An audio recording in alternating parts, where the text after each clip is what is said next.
Welcome to a special edition of the Jerrick Report. I guess it's fairly obvious where I am.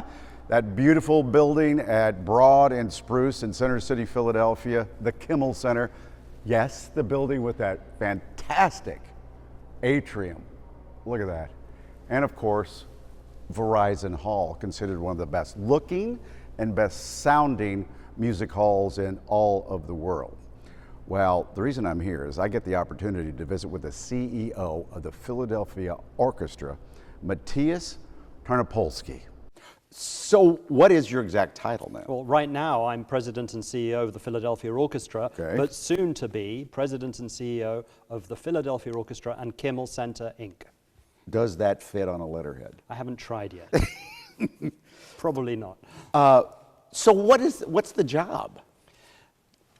We are here in this glorious concert hall, which is just one of the venues of the Kimmel Center campus. So the job is going to be running the Philadelphia Orchestra and the venues. Finally, these two organizations are coming together as the founders 25 years ago intended them to be. This venue opened in 2001, and the original idea was that it would be opened as a home to the Philadelphia Orchestra and so much more, but under one umbrella, and we're finally realizing that vision. I can't believe it's 20 years old. Yeah, it's 20 years old. Isn't that magnificent? Yeah. I was here actually at the opening. I was working in Chicago, and I was invited to the opening. It was one of the most moving experiences. Elton John, wasn't it? I wasn't here for Elton John. I was here for Yo-Yo Ma. I was here, I think, the next night. And speaking of Yo-Yo Ma. Yeah, Yo-Yo Ma's opening the orchestra season on October 5th. He's going to be playing right there, and we're going to begin the concert with the music of J.S. Bach. Wow. It all begins with Bach. Cello. There's my joke, my cello joke. Cello. That's brilliant. Thank you. Cello, Dolly. Can we just for a second talk about this room? Yeah. This is the gem of Philadelphia for me, outside and inside. Let's start inside. This room is so beautiful and sounds so good. It's in the shape of the inside of a cello. So we are feeling like we're inside a living, breathing musical instrument. And the colors, these warm, inviting, red hues everywhere, and the light stage just to illuminate the great artistry that happens on this stage night after night. This venue, so Verizon Hall, the Perlman stage, SEI, and Commonwealth Plaza is the brainchild of the great architect Raphael Vignoli. And he gave Philadelphia a gift in this, with the Kimmel Center. And of course, all capped by this atrium. So it's always in natural light. It's a gem. It's one of the great venues of the country. You're right about the atrium.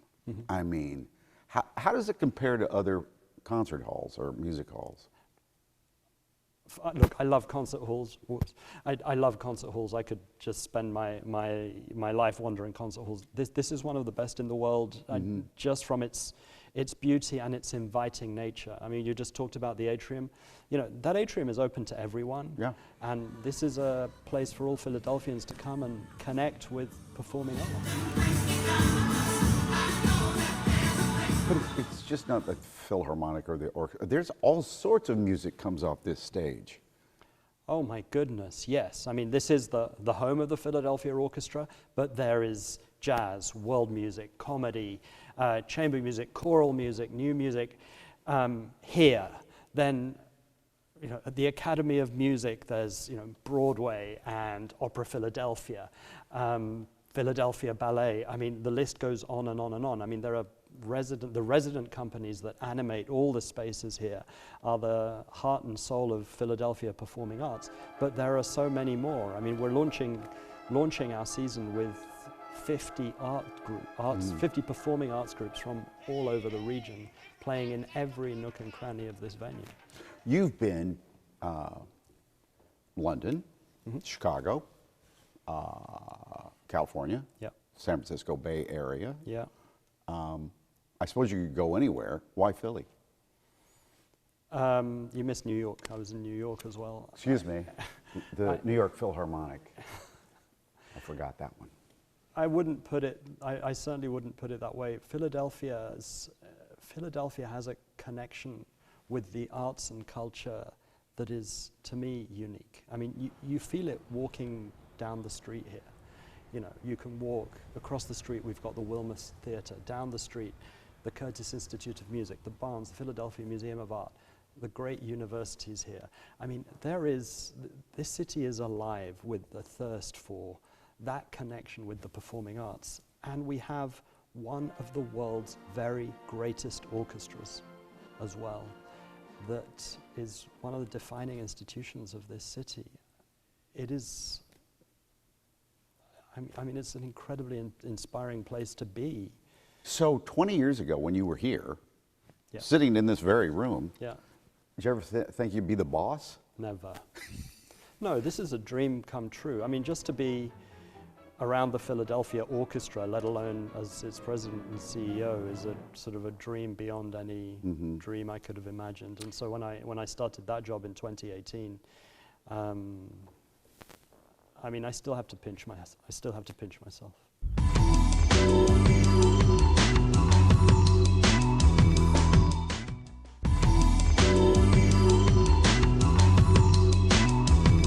Do you ever want to grab your clarinet and just jump up here with them? Oh, You do. of course I do. But you know what? Let me tell you about my clarinet. We have in the Philadelphia Orchestra an incredible, I mean, not just great, but incredible clarinet section. I mean, the whole orchestra is incredible, but of course I have an affinity for that instrument. And Ricardo Morales, the principal, is just a poet on the instrument. And he was famous to me long before I came to Philadelphia. And in fact, on one of these trips to Philadelphia, I remember walking down the street, right, years and years ago, and he was in front of me and I was too shy to say hello. But he represents really what's just incredible about this orchestra, that there's almost 100 individual artists of this who play, as I said, with such poetry, but also generosity.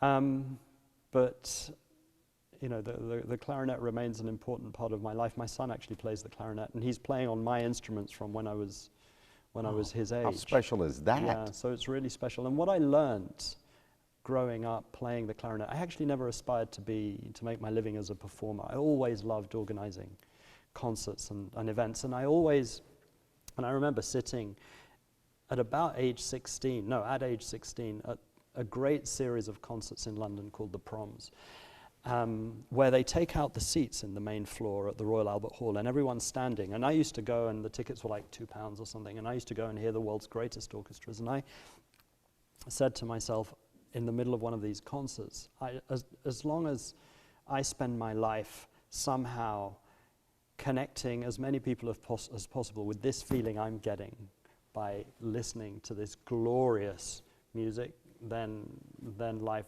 has a purpose. You had that epiphany at 16? I was very fortunate, yeah, I did. I was brought up in a musical household, but I really spent my teenage years just obsessively and very joyfully going to concerts, living in London. Wow. I was just trying to clear up my acne, at 16. I was trying to do that too. Really? It was a lost cause. You look good now. Well, it's dark in a concert hall, so. What is it about the clarinet? To me, sometimes the clarinet's overlooked. Never. By you, maybe. I thought he was going to take a swing. No, the clarinet, I hope not. Listen, the clarinet is also one of the great poets of the orchestra.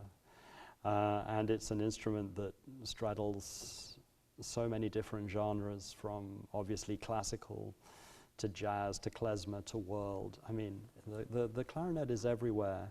And it's also an instrument that has a sound that just draws you in. It doesn't say, I'm here. It says, join me. Yeah. When you say the orchestra plays with generosity, what do you mean? This is an orchestra that doesn't sit on this stage and swagger. I mean, they play so well. They say, share this with us. We invite you in to this beautiful world of music, and we want you to share this joy. And that's something that the orchestra just does in the most natural way. Our music director, Yannick Nézet-Séguin, who is one of the most sought after musicians anywhere, leads our orchestra, and his whole philosophy is about embracing and projecting joy. And joy is a very generous concept. Mm-hmm. Oh my gosh, makes the world go round. Yeah. We need more of it. Feeling of joy. Yeah. Oh, we really need, Yeah. we need it now.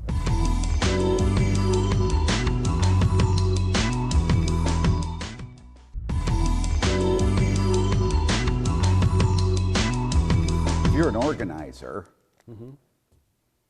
what's it like to be married to you? Oh, you better ask my wife that. It's a nightmare. Well, here she is now. Oh. You'd get a better interview from her, I think. So. Where'd you meet? We met in London. We were roommates in London. Roommates? Yeah. How'd that work? Well, it worked out great. Can I borrow your towel? You were friends first? Yeah. And then you want to, what is that, like in a dorm or something? I mean, I don't want to pry, but I am prying. What is this? I'll tell you the story. This is your life. Yeah, this is clearly. I'll tell you the story. We met in London. My roommate, dear friend, roommate, moved out, and so I needed somebody to move into the spare room to help cover the rent. A flatmate. Yes. Yeah. You speak? Oh, yeah. I've been around the world. A flatmate. And so there was this, The Guardian then used to have ads for roommates, and I put this ad in, and I lied about the distance to the subway. I said it was like a 7-minute walk to the subway, but it's like a 20-minute walk to the subway. Anyway, and I had a series of people come in to look at the flat, and they sort of came in and they turned around and they weren't interested. And she came in one day and she's American, right? And I opened the door and she barely said hello and walked straight to the bathroom and switched on the shower. There you go. And I thought, hello. And it turns out that all her friends in DC, from where she'd moved, had said, oh, be very careful with the water pressure in the UK, make sure that it works. Anyway, she took the flat, but of course she was new to London, and I ended up sort of showing her how everything worked. Apparently. And we're still together. That's 1996. Now be honest. When It is. she I'm walked honest, in, 1996. Well, of course. she's attractive. She's divine. She's divine. And she was divine from the time she walked in and turned on the shower. Oh, yeah. Wow. How long did you fake it?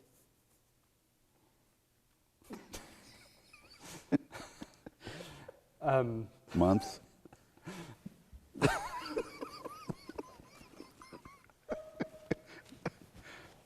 Later that day? I can't anymore. Who is this guy? We just met. Oh, it didn't take long. Didn't take long. Well, it worked, didn't it? So far, yeah. Yeah. I mean that positively. What is the absolute best part of this job? Listening to the performances. Yeah. Just being at the performances. Honestly, the secret that no arts administrator will tell you, but I will tell you, we do these jobs because we get free tickets to see the best artists in the world. Yeah.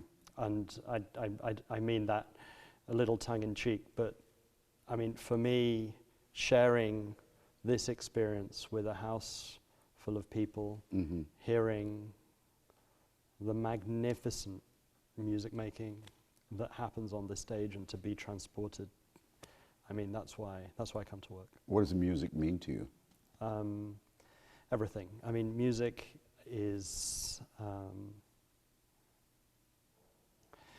life. I mean, music is the air we breathe. Music is the beating of our heart. Music is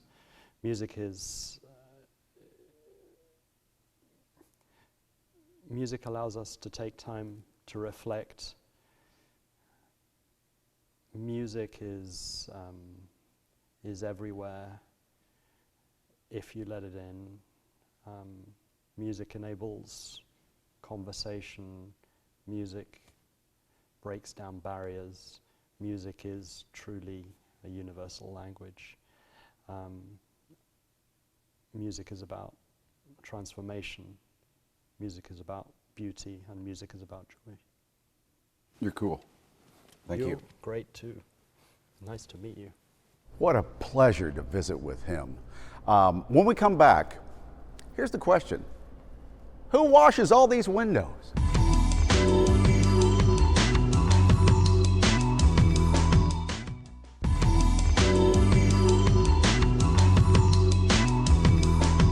Welcome back to the Jerrick Report. We have a little bit of time left, so I want to introduce you to the people who wash all these windows at the Kimmel Center. Look at this atrium, how big it is. And also, they clean every single little crystal in that giant chandelier that comes down and then goes back up at the Academy of Music down the street.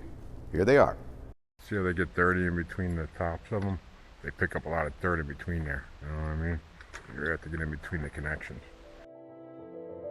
We've been out for 18 months, so it's going to be a challenge and a struggle. So our members understand that, and they're just thrilled to death to be working again. We do all the work behind the scenes of your major shows and concerts. We do sound, lighting, video, staging, things of that nature. We are behind the scenes. It's almost like we're the can-do people. You know, we have to do what it takes to get the show up and running, right? The old saying, the show must go on, that applies to us. When the pandemic hit, I believe it was March 14th. March 14th, yes. That was really when everything stopped. We thought maybe we would lose a few international trade shows. That was the thought of it. Nobody could have prepared us for what was going to come. Total and absolute shutdown. With us, the proximity of closeness in the theater, if you can't put people in the seats, then we are not working. Now things are looking bright, shows are coming back. People just want to see shows. They don't care what type of show it is, they want to see a live show, and that is good news for us because our members are starving to go back to work. The patron can be comfortable knowing that they are going to see a flawless show. And that is brought to you by the Stagehands of Philadelphia.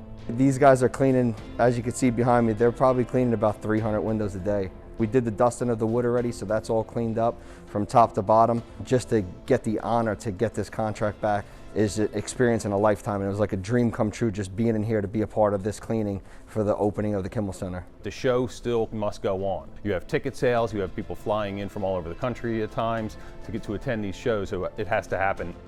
You can't get a robot to do a job of assembling sets and taking them down, dismantling them. You have to work in unison with your co-workers, and that's what we do.